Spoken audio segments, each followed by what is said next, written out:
few points. First, we base our security assistance decision on Ukraine's needs on the ground. And Ukraine needs artillery to sustain its offensive and defensive operations. Artillery is at the core of this conflict. Ukraine is firing thousands of rounds a day to defend against Russian efforts to advance and also to support its own efforts to retake its sovereign territory. We have provided Ukraine with a historic amount of unitary artillery rounds, and we are ramping up domestic production of these rounds.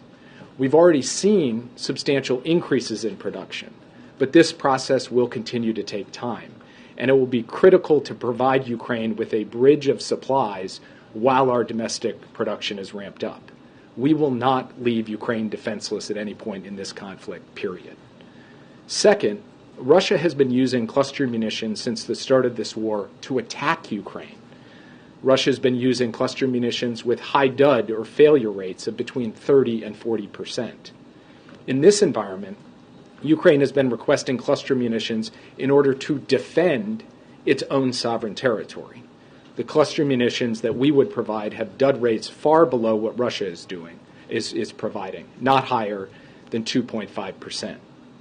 And third, we are closely coordinating with Ukraine as it has requested these munitions. Ukraine is committed to post-conflict demining efforts to mitigate any potential harm to civilians, and this will be necessary regardless of whether the United States provides these munitions or not, because of Russia's widespread use of cluster munitions.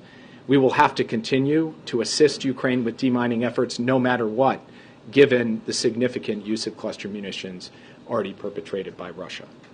So the bottom line is this.